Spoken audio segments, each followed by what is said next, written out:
Well, we may have met the 4thrnd.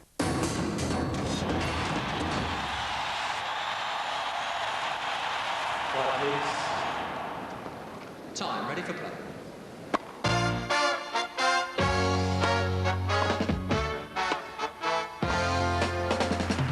Happy to go through the mill again, the Henman Brigade, inside and outside, ready for part 2 of the Tim and Todd shootout.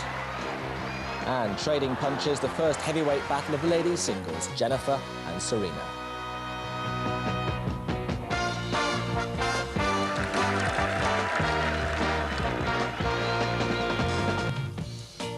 Well, 4 ladies quarterfinals, plus Tim, plus another afternoon of fantastic sunshine, another vintage day for Wimbledon. Pam Shriver and John Lloyd are here to talk about tennis, but actually, more importantly, the main big talking points of the day. Like, what did the man who dethroned Sampras do on his day off? Is Marat Safin better at pool than he is at tennis?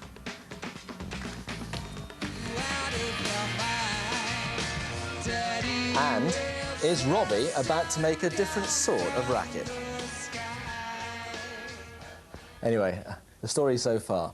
You may recall that Todd and Tim left the centre court last night just before 9 o'clock with Tim 2 sets to 1 down, and they had to come back on Henman's bad tennis day because the many thousands on the hill knew that on July the 3rd every year since 1997 Henman had bitten the Wimbledon dust.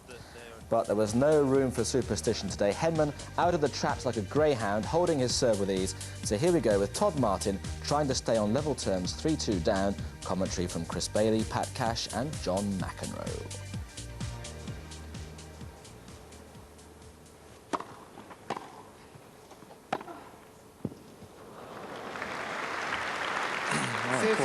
Caught that one late. It's a good return from Henman, skidded through. Hit it a bit later than he expected and went better than he expected.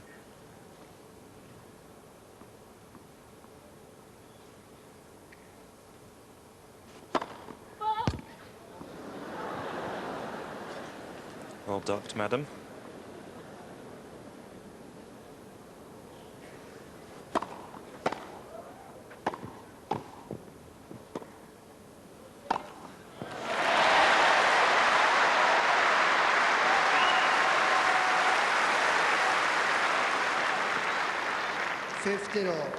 He's actually had quite a good backhand overhead over the years. He's got some good zip, angled it off easily. Once again, to me, he's doing the right thing if he can get into net. Any chance he gets. And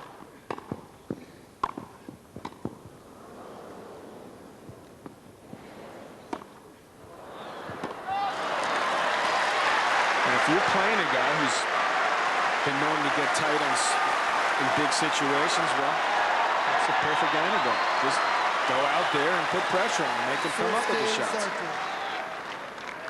How big is this point? Remember, 2 sets to 1, Todd Martin. Now 2-3, 15-30.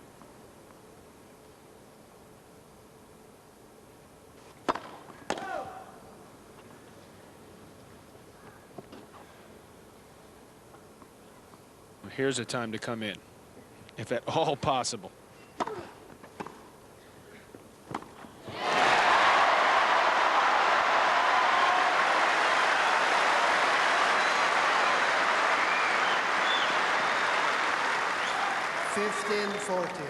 He didn't come in, Henman, but he made Martin stretch.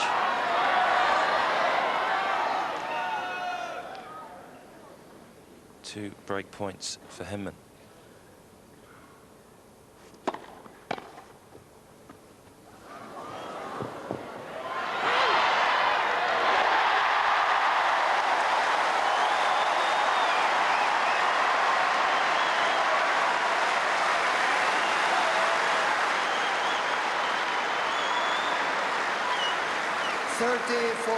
Believe that. They called that ball wide. I didn't hear that call. Neither did anyone in the crowd. I didn't hear that call either. Oh, boy. That's a rough call. Remember last night, Todd Martin got a... Send that guy to Australia with these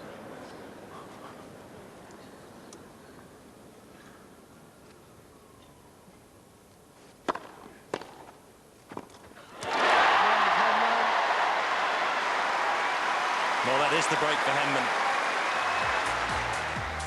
Well, that was a crucial moment for Tim Henman, and he suddenly found himself at 2 sets apiece. Tension now. You really could cut it like a knife. Here we go with Henman 1-2 down in the final set and serving. No room for error here.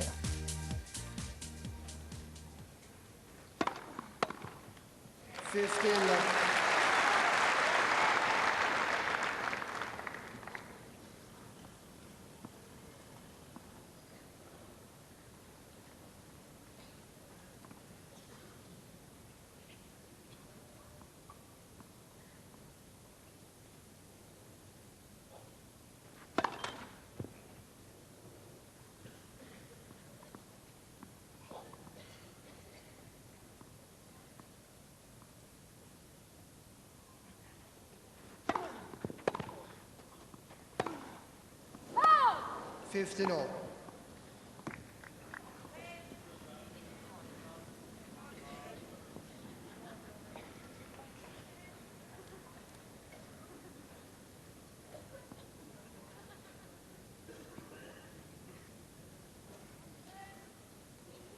Here's a rarity, Martin. He's actually a player that tucks his shirt in. I mean, that's a thing of the past, I thought.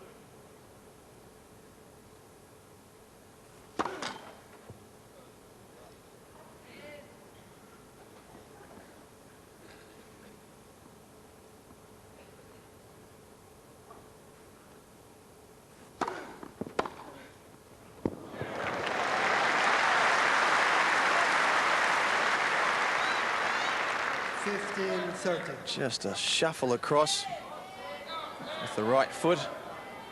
And he's putting the other foot across.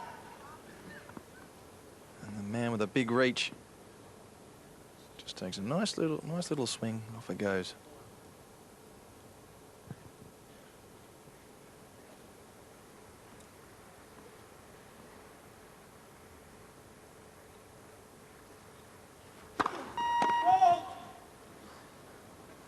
He's sweating now. It's 1-2, 5th set, 15-30. Now second serve.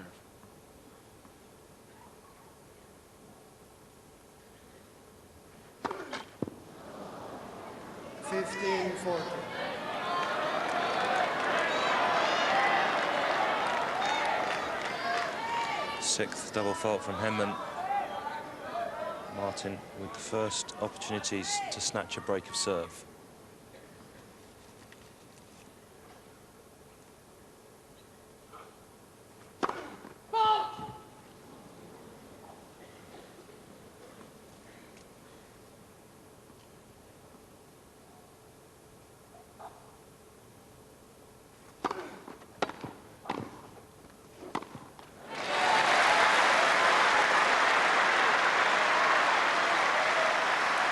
I still say if you're going to get beat with your best stuff. Comes in on that second serve.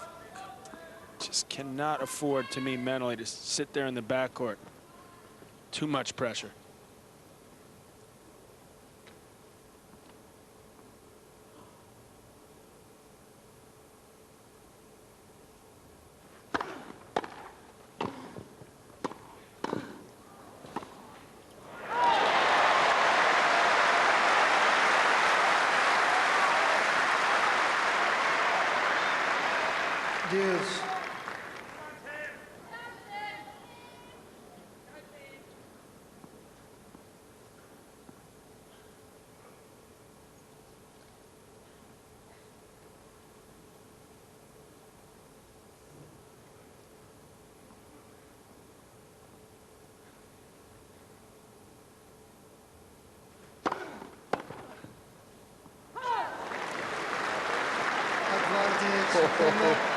How about heartbeat a little bit quicker watching that ball come down, but just wide.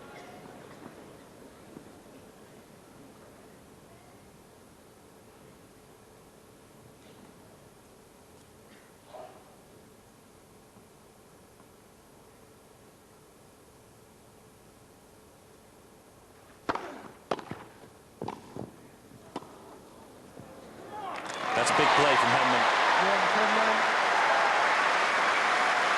2 break points down. And Henman finds the goods. And there's going to be a couple of games like this throughout this set. And Henman gets through the first test.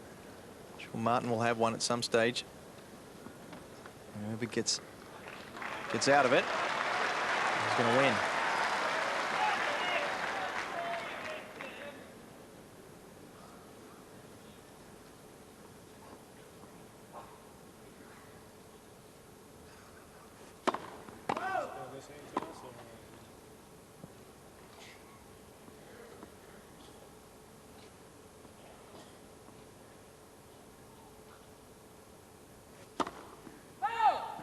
Love 15. Well, worried about Henman coming in. Deciding to go into the forehand. A weaker side of Henman.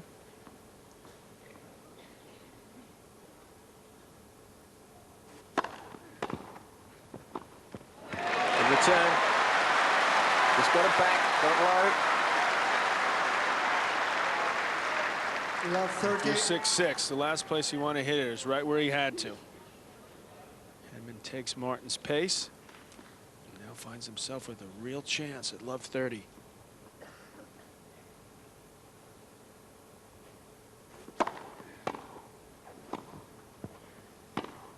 Oh. 15-30. Well, he's got one of the best backhands in the world. Had to go for the line. Good deep volley from Martin. Still is there to take. That's where you aim about 2 feet inside the line, because it's only natural to get a little tight, catch it a little later than you want. It still goes in. Can't count on hitting the lines.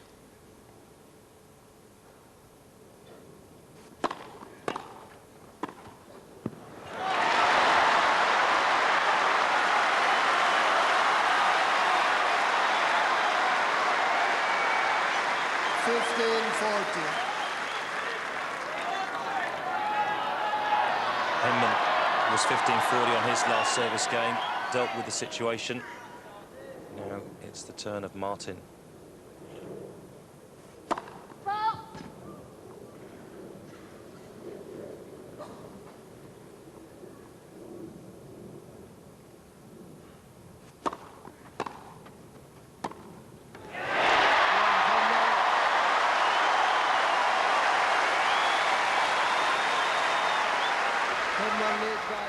Well, Henman in the box seat there, and here we are with him capitalising on that situation and breaking Martin again. That was a great backhand pass to give Henman a 5-2 lead in the final set. He couldn't possibly blow it from here, could he?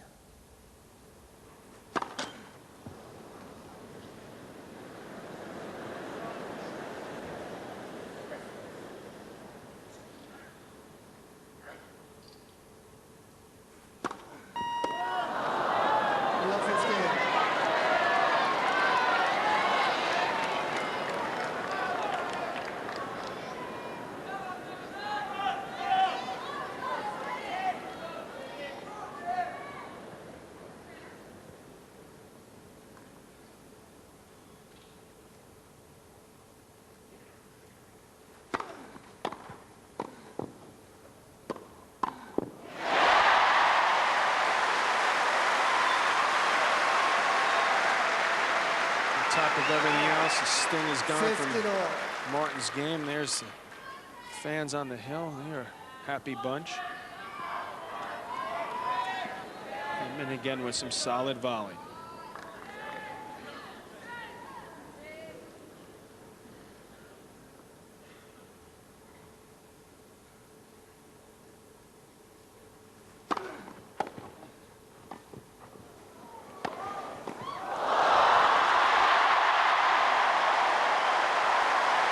Now he's even diving.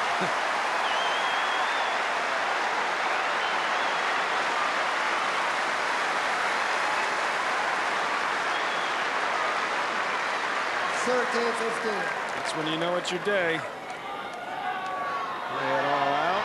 You looked up. See Martin's not even going for it.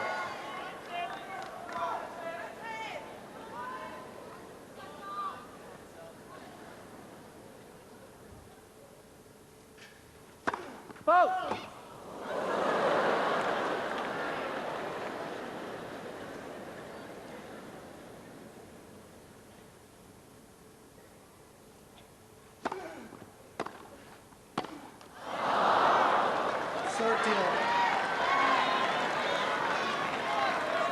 still tough to close the match out.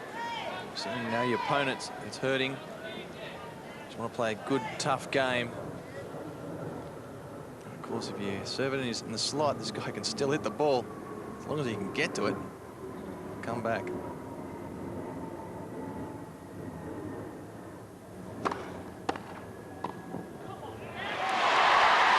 Well, the serve looked long.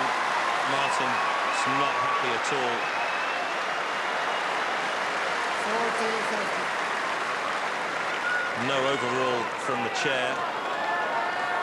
Henman, match point.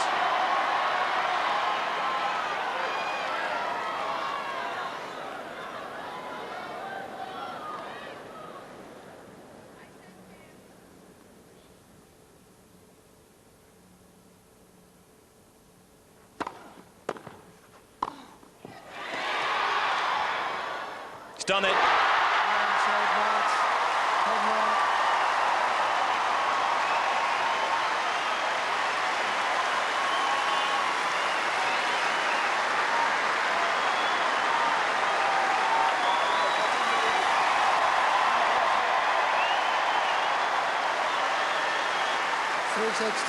Sheik 7, 7, 6, 4 Sheik, Sheik 3, 6, 2. And rightly, Henman applauding this crowd. They certainly provided him with a big energy base to play from. At 2 sets to 1 down, Henman had it all to do, and he did it. Many congratulations, fantastic performance. What's your verdict? Yeah, it was a different story today. Yesterday was... Team, and he's the new king of cool. With Sampras-like composure, Roger Federer saw off the 7-time champion, and the chilled-out Swiss now brandishes the most famous bandana in the business. It's for everyone at home who would like to do a Roger Federer bandana. I was doing it differently, but then actually it was weird because I saw Carlos Moya do it, you know. So he did it because mine was always a little bit wrong. Yeah. So first you fold it into half. That's the Federer trademark. Very fetching, but the one he made earlier helped do the trick on centre court. When I was a kid, I always dreamed about winning Wimbledon, or maybe beating Ed Berg or Becker or Sampras in the finals. So what is unbelievable is that I beat him now here on centre court and everything, but it's just not the finals yet, you know. The dream would really come true if I would win the tournament here now, but I have to take match by match. But a little boring, but I mean, that's how it is. Otherwise, I might lose next round if I go too positive now. You're not just going to be playing Tim, you'd be playing the entire British nation, it would appear. Well, first of all, I played Tim in my hometown in Basel. He beat me there, so it would be nice to get the revenge here in England. And it's normal that the crowd's going to be all behind Tim, even though I think I got had some guys cheering for me against Pete Sampras. I was surprised how many were going for me, but it seems like they like me. And I mean, Tim's game is so good suited to grass. He's got great volleys, he moves well on the grass, and he's coming back a lot of balls, so it's going to be tough. Roger's already collected 1 cup at Wimbledon, winning the junior boys competition when he was 16, but he's now within touching distance of the grown-up version. Have you pictured in your mind picking up the trophy here? Well, I mean, sometimes I joke around when I was young, or still do now. Roger Federer, Wimbledon champion, you know, when I win a point or I play a tiebreaker against a friend, I still do stuff like this. So it's nice, to have had such a feeling yesterday on centre court. It's really nice. Well, John, how good is he? How good could he be? Very good, and he's already very good now. He can go on to win a couple of championships here. I think he can play great on grass, but I don't think he's going to beat Tim tomorrow. Because? Because it's a different mindset from going up against Sampras, where he had nothing to lose. Now people are talking about him, saying, well, perhaps he can win. it's different. It's a different attitude, and he's going to have 99% of the crowd against him. Okay, famous last words. Well, talking about how you spend your day off, I mean, I'm sure Goran Ivanisevic probably spent the day practicing his serves, you know. But Marat Safin had other things to occupy his mind. You know, he had to try and remember how many cars it is that he owns, and believe you me, there's not a larder amongst them. Rolls-Royce, Lamborghini, Ferrari, Mercedes. No. Lotus, you forgot Lotus. Lotus. No, I have one Ferrari, one Mercedes, three Mitsubishis, one Seat, and one Nissan. Let's talk about this. One for my family. No, two for my family. It's Nissan and the Mitsubishi. The family is very important, I think, no? Right? Correct? Then girlfriend. Also important, right? You have to take care of her, no? Seat. And I have just 3 cars. What was he on about there? I don't know. Basically, he's got a lot of cars. I think that's what it comes down to, you know. What does that prove? Tennis players have more... Guys like cars. Guys like cars. Okay, it's very much. profound, and that's what it proves. Guys like cars. Now, the main talking point at Wimbledon today, obviously, was that if you've read the paper today, you know that Robbie Williams is sort of renouncing the showbiz lifestyle, and he's decided that there's more to life than just sort of being a rock DJ. So, lo and behold, what's going on here? Here he is, playing in the men's doubles tonight, along with Sheng Shalken. Let me entertain you, and all that. There he is. I had to say, I'm not convinced about this, but anyway, it's not so bad, is it? That's Juan Balcells of Spain doing a passable imitation. No regrets and all that. Right, point of the day comes, you won't be surprised to hear, from the Tim Henman match. Plenty to choose from, and this was the one we picked.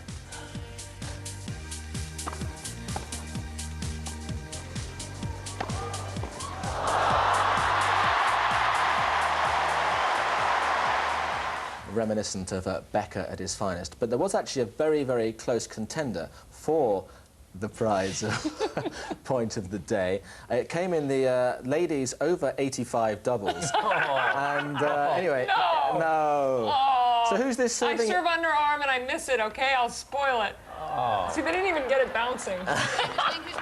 In slow motion. I think it's better in slow motion because... it was pathetic. Yeah. It's a good job you're wearing a cap, Pam, because no one recognised you. Good. So, yeah.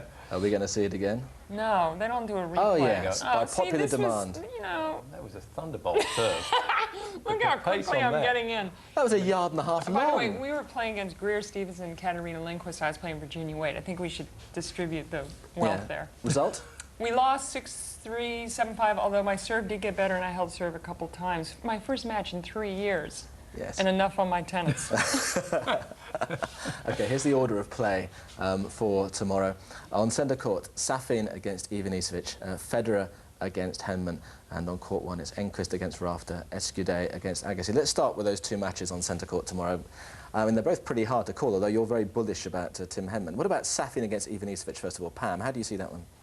Well, Goran's like a Capriati story in miniature. I mean, as far as not his height miniature, but the fact that this is his big